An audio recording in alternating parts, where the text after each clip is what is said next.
And when the Queen of Sheba heard of the fame of Solomon, she came to prove Solomon with hard questions at Jerusalem, with a very great train, and camels that bore spices, and gold in abundance, and precious stones.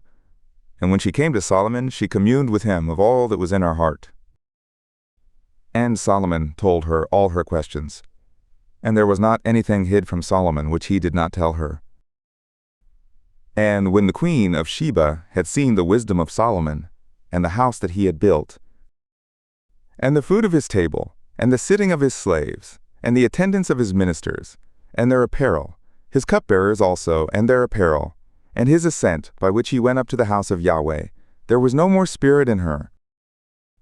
And she said to the king, "It was a true report that I heard in my own land of your acts and of your wisdom. Nevertheless, I didn't believe their words until I came, and my eyes had seen it. And look, the half of the greatness of your wisdom was not told me. You exceed the fame that I heard. Happy are your men, and happy are these your slaves, who stand continually before you and hear your wisdom. Blessed be Yahweh your God, who delighted in you, to set you on his throne, to be king for Yahweh your God. Because your God loved Israel, to establish them forever, therefore he made you king over them, to do justice and righteousness." And she gave the king 120 talents of gold, and spices in great abundance and precious stones. Neither was there any such spice as the Queen of Sheba gave to King Solomon. And the slaves also of Huram, and the slaves of Solomon, who brought gold from Ophir, brought algum trees and precious stones. And the king made of the algum trees terraces for the house of Yahweh and for the king's house, and harps and psalteries for the singers. And there were none such seen before in the land of Judah. And King Solomon gave to the Queen of Sheba all her desire, whatever she asked, besides that which she had brought to the king. So she turned, and went to her own land, she and her slaves. Now the weight of gold that came to Solomon in 1 year was 636 talents of gold, besides that which the traders and merchants brought. And all the kings of Arabia and the governors of the country brought gold and silver to Solomon. And King Solomon made 200 bucklers of beaten gold. 600 shekels of beaten gold went to one buckler. And he made 300 shields of beaten gold. 300 shekels of gold went to one shield, and the king put them in the house of the forest of Lebanon. Moreover, the king made a great throne of ivory, and overlaid it with pure gold. And there were 6 steps to the throne, with a footstool of gold which were fastened to the throne, and supports on either side by the place of the seat, and 2 lions standing beside the supports. And 12 lions stood there on the one side, and on the other on the 6 steps.